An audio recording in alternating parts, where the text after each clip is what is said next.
Ammonia और water दोनों ही sp3 hybridised है और जैसा कि आप जानते होंगे कि sp3 हाइब्रिडाइज्ड मॉलिक्यूल की शेप टेट्राहेड्रल जबकि बॉन्ड एंगल 109.5 डिग्री होता है। लेकिन फिर भी वाटर और अमोनिया दोनों मॉलिक्यूल्स में से किसी एक की भी शेप ना तो टेट्राहेड्रल है और ना ही बॉन्ड एंगल 109.5 डिग्री है। तो ये क्यों? चलिए जानते हैं आज की इस वीडियो में, जिसका टॉपिक है why the bond angle of the ammonia is 107.5 degree and water is 104.5 degree. Ammonia और वाटर दोनों की शेप और बॉन्ड एंगल को अंडरस्टैंड करते हैं valence shell electron pair repulsion theory के कुछ इंपॉर्टेंट पोस्टुलेट्स की मदद से। जैसे कि valence shell electron pair repulsion theory यानी कि वेस्पर्स थ्योरी हमें बताता है कि two types of electron pairs मौजूद होते हैं around the central atom. First is lone pair and the second one is the bond pair of electron. जैसे कि आप स्क्रीन पर देख सकते हैं कि अगर अमोनिया के मॉलिक्यूल को देखा जाए तो अमोनिया में नाइट्रोजन के बिल्कुल ऊपर लोन पेयर यानी कि अनशेयर्ड पेयर ऑफ इलेक्ट्रॉन मौजूद है। जबकि अगर बात की जाए वाटर मॉलिक्यूल की तो वाटर मॉलिक्यूल में आप देख सकते हैं ऑक्सीजन के बिल्कुल ऊपर टू लोन पेयर यानी कि अनशेयर्ड पेयर ऑफ इलेक्ट्रॉन्स मौजूद हैं। तो इस तरीके से अमोनिया में हमारे पास वन लोन पेयर जबकि वाटर मॉलिक्यूल में हमारे पास two lone pair of electrons मौजूद है। साथ ही अगर सेकेंड टाइप ऑफ हमारे पास इलेक्ट्रॉन पेयर की बात की जाए according to the VSEPR's theory के मुताबिक तो वो होता है बॉन्ड पेयर। तो यहाँ पर हमारे पास अगर देखा जाए अमोनिया का जो मॉलिक्यूल है यहाँ पर 3 बॉन्ड पेयर यानी कि शेयर्ड इलेक्ट्रॉन पेयर मौजूद हैं। और वो किस तरीके से, जब नाइट्रोजन ने 3 हाइड्रोजन के साथ आप देख सकते हैं हेड ऑन ओवरलैपिंग के जरिए सिग्मा बॉन्ड बनाए हैं और इस तरीके से हमारे पास 3 बॉन्ड पेयर इलेक्ट्रॉन मौजूद है अमोनिया में। जबकि अगर वाटर की बात की जाए तो वाटर के मॉलिक्यूल में हमारे पास ऑक्सीजन ने हाइड्रोजन के साथ हेड ऑन ओवरलैपिंग करके 2 सिग्मा बॉन्ड बनाए हैं, जैसे कि आप स्क्रीन पर देख सकते हैं।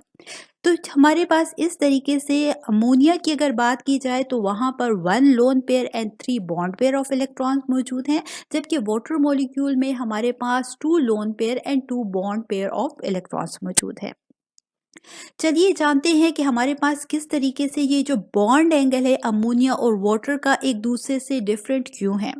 ठीक है, जैसा कि हम जानते हैं कि हमारे पास अमोनिया एंड वाटर बोथ जो मॉलिक्यूल्स है वो sp3 हाइब्रिडाइज्ड है।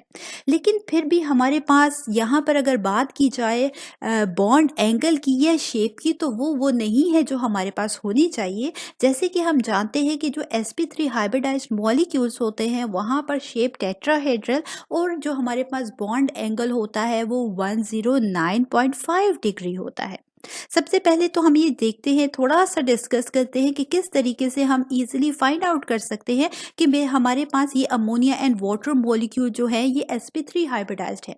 तो एक सिंपल सी ट्रिक आपको बताती हूँ जिसके जरिए आप इजीली किसी भी मॉलिक्यूल में हाइब्रिडाइजेशन की टाइप को इजीली फाइंड आउट कर सकते हैं। और वो ये इस तरीके से कि आपने सिर्फ ये अंडरस्टैंड करना है कि जो आपके पास सेंट्रल एटम है उसके गिर्द कितने नंबर ऑफ लोन पेयर और कितने नंबर ऑफ बॉन्ड पेयर्स मौजूद है। ठीक है, बॉन्ड पेयर्स में स्पेशली हम बात करेंगे सिग्मा बॉन्ड की। ठीक है, मींस आपने देखना है कि number of lone pair and number of sigma bond किसी भी मॉलिक्यूल के गिर्द जो है जिसका आपने हाइब्रिडाइजेशन मालूम करना है वो कितने हैं उसको काउंट करना है।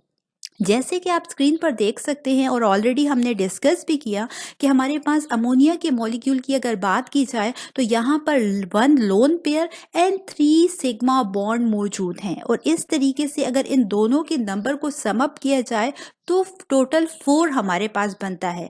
ये जो 4 है हमारे पास 4 हाइब्रिड ऑर्बिटल्स को इंडिकेट करते हैं। और जब कभी याद रखिए कि हमारे पास 4 हाइब्रिड ऑर्बिटल्स बनेंगे, इन दैट केस हमारे पास जो टाइप ऑफ हाइब्रिडाइजेशन होगी वो sp3 हाइब्रिडाइजेशन होगी। यानी कि अगर आपके पास number of sigma bond plus number of lone pair of electron equal हो जाए 4 के, मीन्स 4 हाइब्रिड ऑर्बिटल्स बनेंगे, तो इन दैट केस आपके पास हमेशा जो टाइप ऑफ हाइब्रिडाइजेशन होगी वो sp3 हाइब्रिडाइजेशन होगी।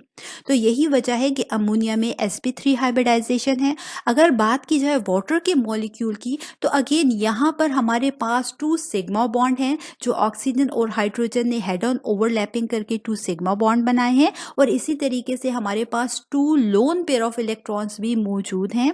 और टोटल अगर किया जाए, इसको सम अप किया जाए, अगेन हमारे पास 4 हाइब्रिड ऑर्बिटल्स इंडिकेट करते हैं sp3 हाइब्रिडाइजेशन को। तो इस तरीके से अमोनिया एंड वाटर बोथ जो है हमारे पास यहाँ पर sp3 हाइब्रिडाइजेशन हो रही है। टाइप्स ऑफ हाइब्रिडाइजेशन को फाइंड आउट करने के लिए जो टिप्स एंड ट्रिक्स यूज होती हैं, इस पर ऑलरेडी मैं वीडियोस अपने चैनल डिजिटल केमिस्ट्री पर अपलोड कर चुकी हूँ। अगर आप देखना चाहते हैं और बेहतर तौर पर अंडरस्टैंड करना चाहते हैं, तो प्लीज़ हमारे चैनल डिजिटल केमिस्ट्री पर विजिट करके इस वीडियो को ज़रूर सर्च कीजिएगा। अभी यहाँ पर जो हम बात कर रहे हैं वो है bond angle of ammonia and water का, जो कि हमारे पास जो है sp3 हाइब्रिडाइजेशन के मुताबिक 109.5 डिग्री होना चाहिए, लेकिन ये 109.5 डिग्री नहीं है। क्यों नहीं है? Due to the presence of the lone pair of electron. जैसे कि वेस्पर्स थ्योरी में एक और पोस्टुलेट के मुताबिक जहां पर कहा गया है कि जब कभी हमारे पास लोन पेयर ऑफ इलेक्ट्रॉन मौजूद होगा, तो एज अ रिजल्ट ये कंप्रेस करेगा या रिपेल करेगा बॉन्ड पेयर ऑफ इलेक्ट्रॉन्स को, जिसके रिजल्ट में हमारे पास जो रेगुलर ज्योमेट्रिकल शेप है, यानी कि tetrahedral shape in case of sp3 hybridization, वो डिस्टर्ब हो जाएगी। किसकी वजह से? Presence of lone pair of electron की वजह से।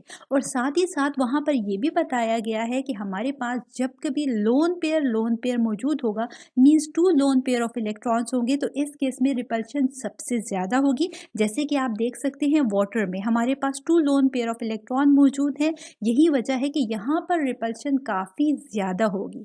देन फिर lone pair bond pair of electron में रिपल्शन थोड़ी सी कम होगी। जैसे कि आप देख सकते हैं कि इन केस ऑफ अमोनिया हमारे पास एक लोन पेयर ऑफ इलेक्ट्रॉन है और साथ ही तमाम बॉन्ड पेयर ऑफ इलेक्ट्रॉन है। दैट्स वाई यहाँ पर रिपल्शन वाटर के मुकाबले में कम होगी। और अगर तमाम के तमाम बॉन्ड पेयर ऑफ इलेक्ट्रॉन्स होते हैं, जैसे कि हमारे पास मीथेन में होते हैं, 4 बॉन्ड पेयर ऑफ इलेक्ट्रॉन्स मौजूद होते हैं, तो उस केस में रिपल्शन सबसे कम होती है। और यही वजह है कि आइडियल ज्योमेट्रिकल शेप होती है, यानी कि टेट्राहेड्रल शेप होती है, और बॉन्ड एंगल 109.5 डिग्री होता है। लेकिन यहाँ पर हमारे पास sp3 हाइब्रिडाइजेशन अमोनिया और वाटर दोनों में मौजूद है, लेकिन लोन पेयर ऑफ इलेक्ट्रॉन मौजूद होने की वजह से ये रिपल करेगा बॉन्ड पेयर ऑफ इलेक्ट्रॉन्स को, जिसकी वजह से हमारे पास 1 लोन पेयर ऑफ इलेक्ट्रॉन आप देख सकते हैं अमोनिया में मौजूद है। ये बॉन्ड पेयर ऑफ इलेक्ट्रॉन्स को रिपेल करता है, जिसके रिजल्ट में जो बॉन्ड एंगल होगा वो कंप्रेस हो जाएगा। और इन केस ऑफ अमोनिया ये 109.5 डिग्री से कंप्रेस हो जाता है लोन पेयर ऑफ इलेक्ट्रॉन की वजह से, और अब हमारे पास हो जाता है 107.5 डिग्री। ठीक है, जिसकी वजह से इसकी शेप जो होती है वो ट्राइगोनल पिरामिडल होती है और एंगल 109.5 डिग्री होता है। जबकि अगर वाटर की बात की जाए, तो हमारे पास वाटर में 2 लोन पेयर ऑफ इलेक्ट्रॉन्स मौजूद हैं, यानी कि अब की बार हमारे पास जो होगी जो कंप्रेस करेगा बॉन्ड पेयर ऑफ इलेक्ट्रॉन को, वो और भी ज़्यादा कंप्रेस करेगा, क्योंकि लोन पेयर रिपल्शन सबसे ज़्यादा होती है। यही वजह है कि इन केस ऑफ वाटर हमारे पास जो होगा बॉन्ड पेयर जो होंगे और भी कंप्रेस हो जाएंगे एज कंपेयर टू अमोनिया। और अब आप देख सकते हैं कि हमारे पास जो एंगल है वो 107.5 डिग्री, जो कि अमोनिया में था, उससे ज़्यादा कंप्रेस होके 104.5 डिग्री तक आ गया है वाटर मॉलिक्यूल के केस में। और अब की बार जो एंगुलर शेप आएगी हमारे पास, या फिर बेड शेप भी इसको कहा जाता है, और एंगल हमारे पास 104.5 डिग्री आया।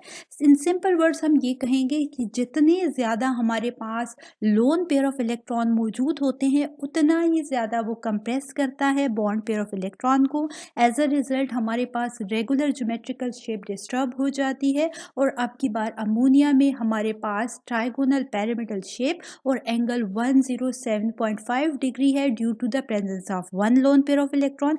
जबकि वाटर में 2 लोन पेयर ऑफ इलेक्ट्रॉन की वजह से हमारे पास और भी जो बॉन्ड एंगल है वो कंप्रेस हो गया, और ये जो शेप है ये एंगुलर या बेंट शेप है वाटर मॉलिक्यूल में, और एंगल हमारे पास कंप्रेस होके 104.5 डिग्री है।